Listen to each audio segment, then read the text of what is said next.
आज मार्क्सवादी communist party Hanumangarh की बैठक हुई है और इस बैठक में 2023 के विधानसभा चुनाव को लेकर हमारी पार्टी कमेटी ने विस्तृत चर्चा की है। हम आने वाले विधानसभा चुनाव में हनुमानगढ़ जिले की 4 सीटें, जिसमें बादरा, नौर, संगरिया और हनुमानगढ़ लोकल सीट पर हैं, 4 सीटों पर पार्टी अपने उम्मीदवार हैं वो उतारेगी। उन उम्मीदवारों के बारे में भी हमारी आज की जिला कमेटी में नामों के ऊपर भी सर्वसम्मति हमारे साथियों ने बनाई है।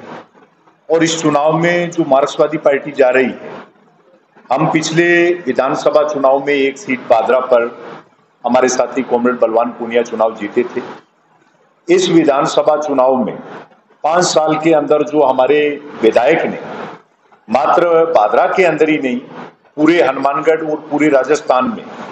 किसान की, मजदूर की, व्यापारी की, नौजवान की, बेरोजगार की, दलित की, आम जनता की आवाज को जिस प्रमुखता के साथ विधानसभा के अंदर रखा और मात्र विधानसभा के अंदर आवाज को उठाया ही नहीं, जनता की जो जरूरी समस्याएं थी उन समस्याओं का हमने समाधान करवाने का प्रयास किया।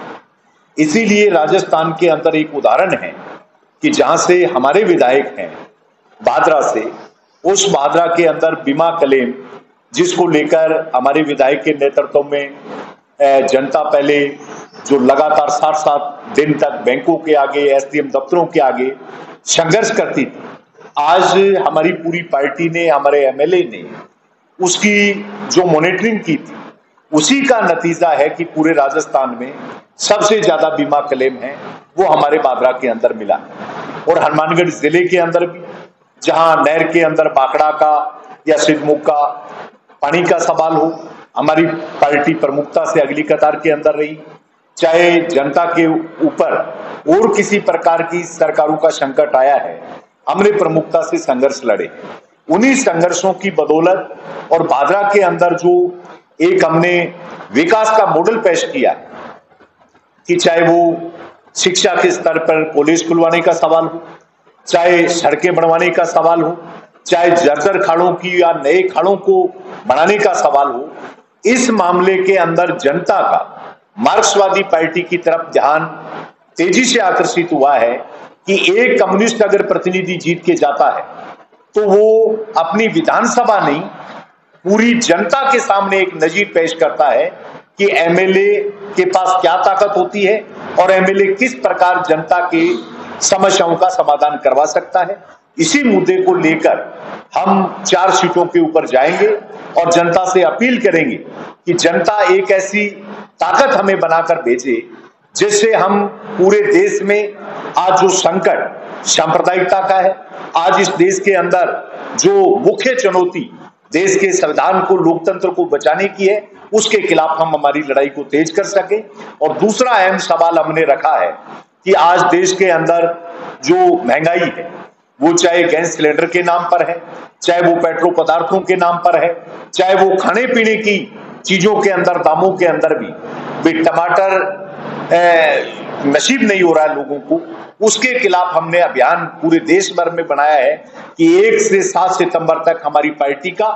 एक मेंबर जनता के बीच में जाएगा और जनता को लेके केंद्र सरकार के खिलाफ हल्ला बोलेगा, प्रदर्शन करके सरकार से मांग करेगा कि महंगाई के ऊपर नियंत्रण लगना चाहिए। ये प्रमुख आज की मीटिंग में हमने तय किया। सीपीआईएम पार्टी की आज जिला स्तर पर हुई है बैठक के अंदर शोपतराम जो कि राय सिंह नगर से सीपीआईएम के उम्मीदवार हैं, एमएलए के चुनाव लड़ रहे हैं, उनके द्वारा इस बैठक के अंदर जो चर्चा के बाद कहा गया कि महंगाई बीजेपी सरकार के दौर में ज़्यादा है, केंद्र सरकार महंगाई पर कोई रोक नहीं लगा रही है, लेकिन राजस्थान की कांग्रेस पार्टी की ओर से जो महंगाई की बातें हो रही हैं, लोग आरोप लगा रहे हैं कि महंगाई राजस्थान के अंदर भी ज़्यादा है। कांग्रेस पार्टी के द्वारा जिन चीज़ों के वैट कम करने चाहिए वह नहीं की जा रही। डीजल पेट्रोल की बात करें तो सबसे ज़्यादा वैट राजस्थान में है, लेकिन एज की बैठक के अंदर कांग्रेस पार्टी के तरफ कोई इशारा महंगाई के संबंध में नहीं किया, लेकिन बीजेपी पर आरोप जरूर लगे हैं। चलिए आगे सुनते हैं शोपत राम जी आगे क्या कह रहे हैं।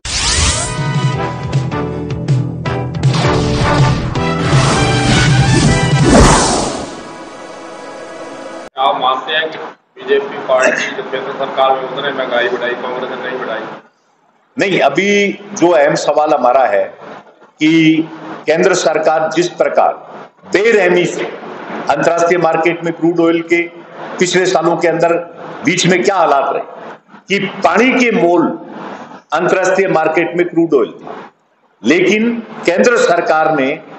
वो बोझ है आम जनता पे लादने का काम किया। गैस सिलेंडर का जहां तक सवाल है, जो 350 रुपए वाला था आज 1150 रुपए है। खाने पीने की चीज है, आज ट्रेन के किराए का सवाल है। हर मामले के अंदर महंगाई बढ़ी है। राजस्थान के सरकार के काम की हमने जहां विधानसभा के अंदर बिजली के सवाल, उसको हमारे विधायक ने प्रमुखता से रखा और उसी का नतीजा था कि आज ग्रामीण क्षेत्र के अंदर गरीब आबादियों में आप देखेंगे कि बहुत से लोगों को बिजली की जो महंगाई है उससे राहत मिली है। और सरकार ने, राज्य की सरकार ने जो सब्सिडियां शुरू की है, चाहे वो राशन किट का सवाल हो, चाहे उज्ज्वला योजना के अंदर 500 रुपए के गैस सिलेंडर का सवाल हो, ये मार्क्सवादी पार्टी की डिमांड थी। और सिर्फ हमने डिमांड नहीं की, इस मामले को लेकर संघर्ष ही किया है। इसलिए 1 से 7 का जो हमारा कार्यक्रम केंद्र सरकार की उन जन विरोधी नीतियों के खिलाफ, महंगाई के खिलाफ हमारा अच्छा